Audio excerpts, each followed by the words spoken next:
Okay. Do you want me to start again from the beginning, or could you hear? Okay, great. So, start with talking about the Institute of Physics itself. So, the Institute of Physics is the learned society itself. So, it's based in London. Its membership is not only in the UK, but also worldwide. And what they do is they run a number of different projects in support of physics. So, that ranges from things such as increasing the number of number of women involved in physics, putting together grant programs for underrepresented groups in physics, encouraging and supporting physics. Sorry, that's a bit.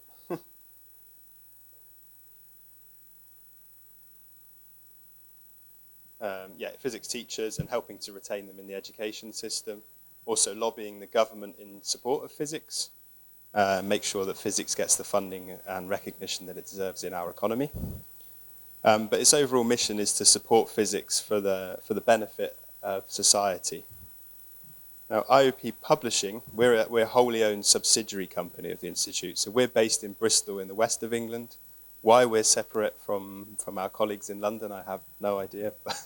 They keep us 2 hours away. So we support the Institute's aims in two ways. Firstly, we help to advance physics through the dissemination of the science in our publications.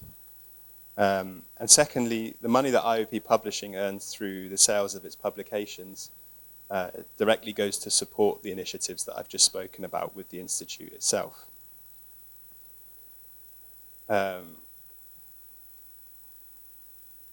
Okay, so just to give you a little bit more information about our portfolio. So we've published 72 subscription journals.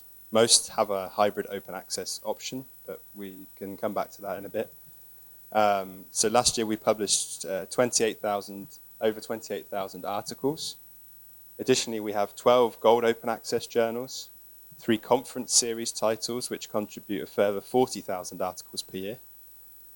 We also publish ebooks. We're currently in the process of about to start publishing our 7th release of ebooks.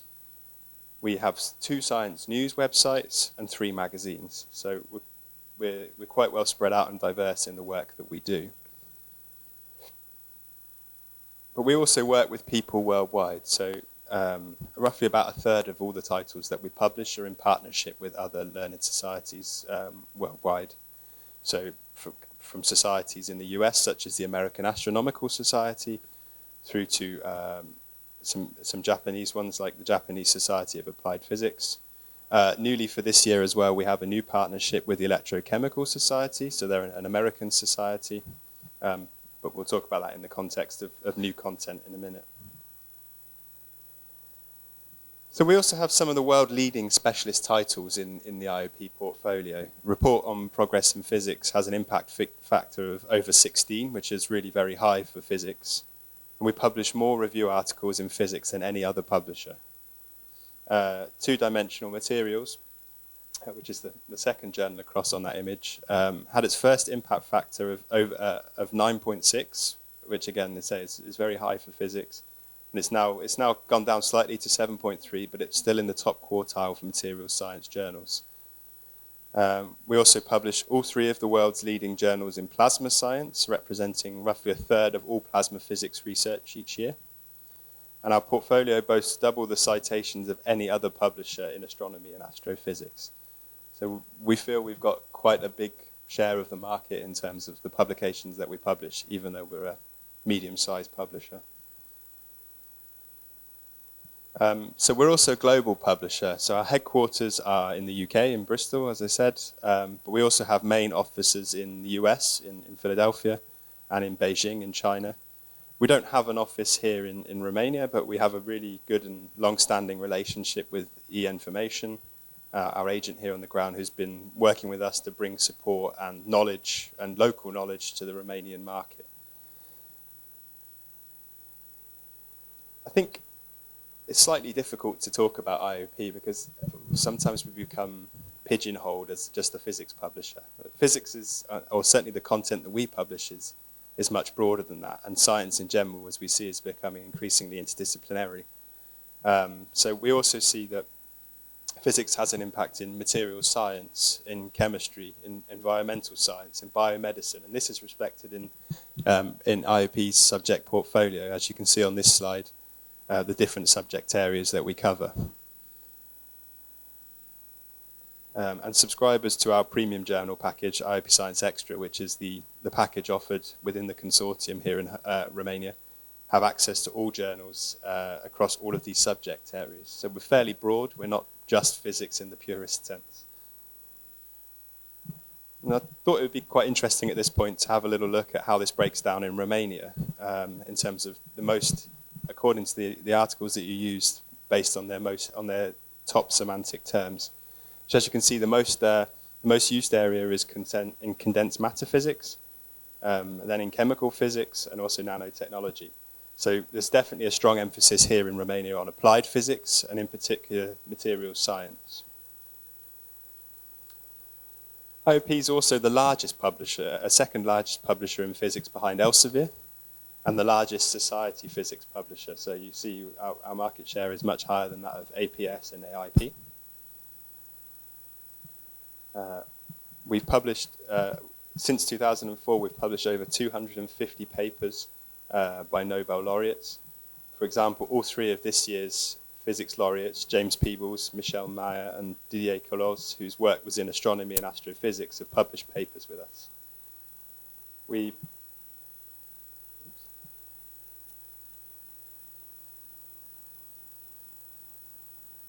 have 385 dedicated staff across the globe, and we work with more than 10,000 libraries worldwide.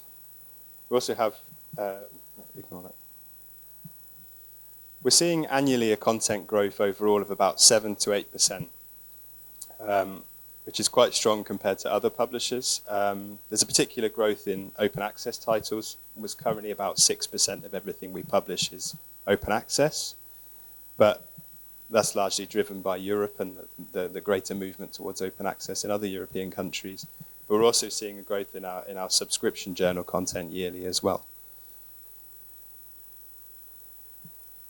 But content growth does not necessarily mean a loss of quality, as we found the opposite. So over 80% of our journals increased their impact factor this year. We had more than 160,000 citations in 2018. And now we include over 30 quartile 1 journals in our packages. We're also increasing our market share of both citations and article physics, as you can see in this comparative table with APS and AIP.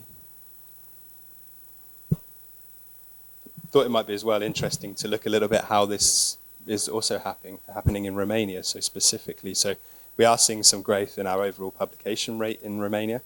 As you can see, quite a strong growth between 2017 to 18. That's the bottom graph. The column on the right is this year to date, so it's not a full year, but I think we can expect that we're going to be looking at a similar publication rate this year. So we're publishing roughly 35 articles a year, which for a publisher with quite a high rejection rate is a really strong outcome for a small country like Romania. Just as well to give you an idea of the top 5 journals and institutions publishing with IOP. So again, as we saw from the analysis of what was being used, we're finding a lot of publications in the applied physics titles, in Physica Scripta, nanotechnology, and Journal of Physics D, which is the applied physics title. So again, materials science, applied physics seems to be the big theme. In terms of who publishes with us, our top 5 institutions for submissions, the Horia Hulubai National Institute of Physics and Nuclear Engineering, the National Institute for Physics of Lasers and Plasmas and Radiation. I'm not going to try and say these in Romanian, by the way. I think that might amuse you, but not.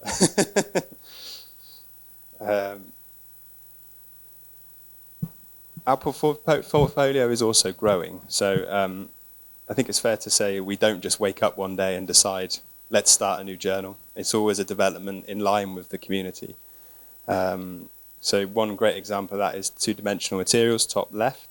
So this was at the time when the Nobel Prize had just been won for the invention of graphene. And the community came to us and they said, there isn't really a journal in this area. You know, it's a new and emerging area of science.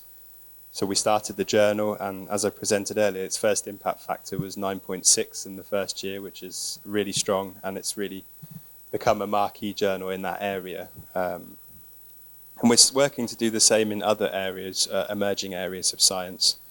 So that we launched last year a journal called Quantum Science and Technology, which is all to do with computing and the complex computing world around us. I'm not a scientist myself, so I'm not going to try and explain that. Also, flexible and printed electronics. So that's all the technology that's going into your mobile phones and how to make, devices that you could roll up and put in your pocket. So we're trying to be at the forefront of science and to meet the needs of scientists in emerging areas. We've also started a range of express journals. So that's rather than to meet a new emerging area of science, instead to meet a different publishing need. So those journals really they have a broader scope, but they're more concentrated on quick publication times, which appeals to some authors. Similarly, our open access journal portfolio is expanding.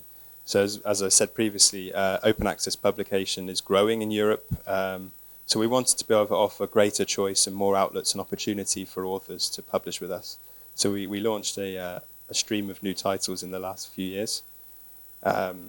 One quite new and exciting emerging area is machine learning, science and technology. So this is a growing area that we're starting to see is expected to be a big area of science in the years to come.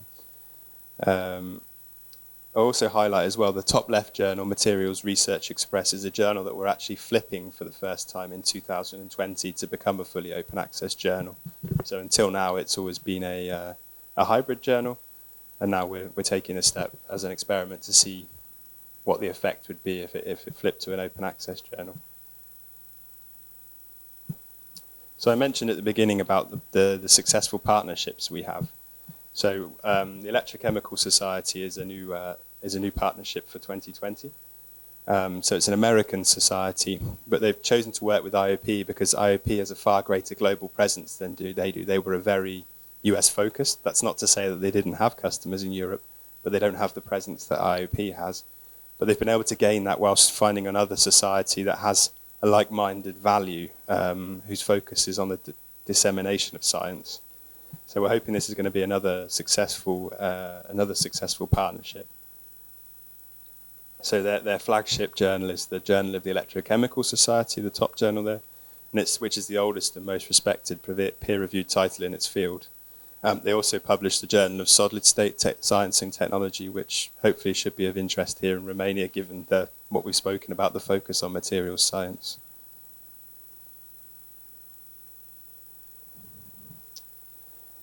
So IOP is really embedded at the heart of the physics community. So a lot of what we do is based in-house. We have an editorial staff of over 100 people, including many PhD physicists. We try to do a lot of the work that other publishers ask academics to do, to really minimize and work with the community. So we do things, for example, like pre-refereeing papers. So we're not asking academics to review articles which are of a low quality or are outside of the scope of what we publish. We also help select referees and don't leave that to our editorial boards. So we're definitely trying to lessen the impact on the academics we work with. As I said with the example of the materials, of 2D materials, we're also embedded in the network, in the community in terms of capturing the latest trends and creating journals to meet the needs of the community. So we're very community-led in that process. We're also highly embedded in the library community. We have 5 library advisory boards worldwide, so we're working with our different librarians to help shape our publishing program. The Ebooks program, which I'll come to later in this presentation, was something where we really took advice from our library partners, and it really had a huge influence in how we created the program. So we tried to make it something that the market wanted to see. So we're also trying to help support this community as well. So as you can see on this example, we have information pages on our websites to offer advice and support to early career researchers. So these are online guides to authoring and reviewing, and they cover topics such as ethical issues, copyright, which can be a bit of a minefield to a young researcher, but also the choices and decisions to be made about should I choose to publish on an open access basis and what's the likely impact of doing so. So yeah, as you can see, we've got that information there for authors and reviewers. We've also established the IOP Academy, and we're developing a workshop program in that area for early career researchers. So this example is in Egypt, and where we're sort of helping develop the program. So that's something that's still very much in development and which we're hoping to do more of. Another means we do this, because we can't be everywhere at once, is also through webinars. So the one you see on the screen here was conducted last year, and we actually had 28 attendees from Romania, I've been able to find out. And it's available on our YouTube channel if anybody wants to watch that or to share it with your users. So another thing that's really important is to help support our authors to better understand the impact of their research. So what we've done in the last few years, we've implemented dimensions and altmetrics badges on all our pages to help authors to showcase the impact of their research, their citations, the social media posts, the amount of times their article have been shared. So as you can see, this is actually an example from Romania. It's probably a bit small on that screen there. And as is this one. If we click through on the detail, it actually highlights details and metrics to help the author really understand what the impact of their work is. So for this particular article, we can see that it's had 6 citations, which is a useful piece of information. But additionally, it also shows you that this article has had 2.23% more citations than the average article in this field. So the author can get a bigger feel of the impact that the work is having. You can also drill into it and see the subject coverage of those articles that have cited the work. So you can see that this article is not only having an impact in physics, but also in engineering, chemical sciences, and biological sciences. But we also recognise that the world is changing. So the traditional measures of citations is still very important, but we recognise the growing metric of social media sharing and news coverage. So as you can see, when if we click through onto that detail, we can see how many times it's been shared, how many times it's been tweeted about. We also contribute to promoting that. So the bottom right tweet is from our journal, the New Journal of Physics. So we're trying to promote through our own social media channels and gain greater coverage for the author. You can also see you can see where it appears in news articles. On this particular example, you can see there was an article in Physics World. So it's actually some journalistic content that we've produced to help promote that article in our flagship magazine, Physics World.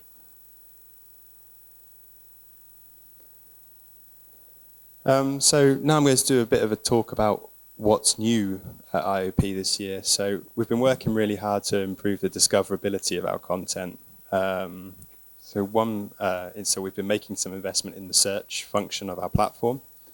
But one piece of feedback, for example, we've made a change this year, came from users that they wanted to be able to filter just to see articles that were open access.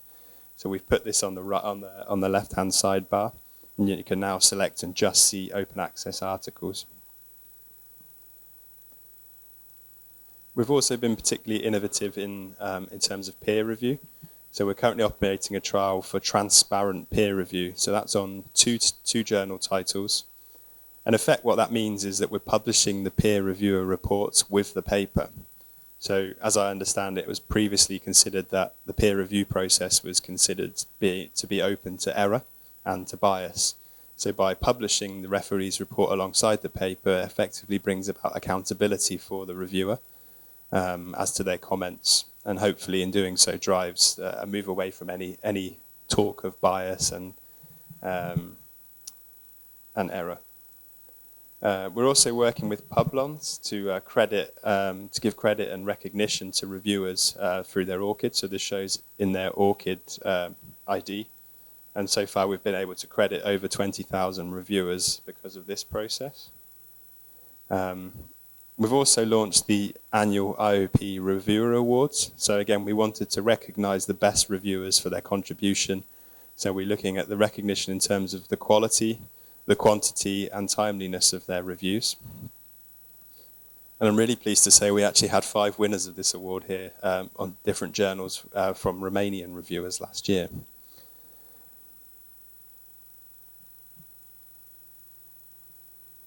So another new thing is open data. So we strongly support the principles of transparency and openness in scientific research. As such, so we launched a new policy on open data this year. And the policy requires authors to include a data availability statement with their article, indicating whether data is accessible, and if so, where it can be found and under what license term. The policy also strongly advises that researchers share their data. So we're hoping that, again, this is going to help with the dissemination of science and supporting this aim. Okay, we'll talk a little bit about ebooks now. I won't be reading from the screen, as you can see, some of it's in Romanian. But IOP Ebooks was a new program, so we started this in 2014. It's the only book program developed by a society publisher. So we're looking to meet the needs of a variety of users, ranging from undergraduate students right through to advanced students and field experts. As such, we're producing 3 different types of books: research and reference texts, so the traditional monographs, course texts, and also broad interest titles. So they're generally new and emerging areas of science or interdisciplinary focus, so they're more at an introductory level. So just to give you some ideas of the program, I spoke earlier about the library advisory boards, and as I said, we consulted very heavily with our library advisory boards at the time when we set up this program. And one key thing they said to us is we don't want to see any DRM on the books. And so this is something we reflected in the program. So there is no DRM on IOP ebooks. So there's a great freedom to be able to use the content as you will. So you can download the books, you can print them, really just to give the opportunity to the user. It's a one-time purchase model as well. So when you buy the books, there are no ongoing costs. They're really there for you for always. All of our books are multi-format. So we offer our books currently in 4 formats. So PDF, HTML, EPUB 3, and newly also the MOBI format for Amazon devices. And that's really one of the lucky things for a program such as ours, because it's all new content and not a digitalization of old content. We've been really able to try and change the way we present content, and so it's not limited to just being a flat PDF. It's also an integrated platform, so all of our books appear alongside the journals on our platform, but it also means they're linked between the two. So related books and related journals link across nicely. It's not a separate platform as with certain other publishers. As I said, one of the real advantages of having a new program is we've been able to profit from the technology when we create the books. So we've tried to be innovative and really try change the experience of the reader. So we've tried to invest in technology such as interactive figures. We have journals with fully integrated video content. There's webinars with the author. So we didn't want to just continue to produce a flat PDF document, but really to change a document, produce something that was really quite different in the market.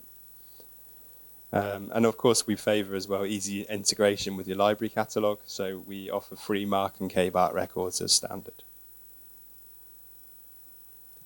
So as with the journals, our partners are also incredibly important to us, and I'm pleased to say that 3 of our partners, our existing partners for journals, have also put their names to ebooks, ebook collections. So we're working with the American Astronomical Society, the Institute of Physics and Engineering and Medicine for a series on books in that area, and also with the Biophysical Society in the US. Okay, well, this is my last slide. So some of you came late in, wouldn't have seen this. I'll bring some copies around in a minute. So we've just left some extra information about IOP's engagement here in Romania in terms of our publication trends. But otherwise, I'm happy to take any questions you might have, and if anybody doesn't want to ask one here, I'll be at the stand here until Thursday. So thank you.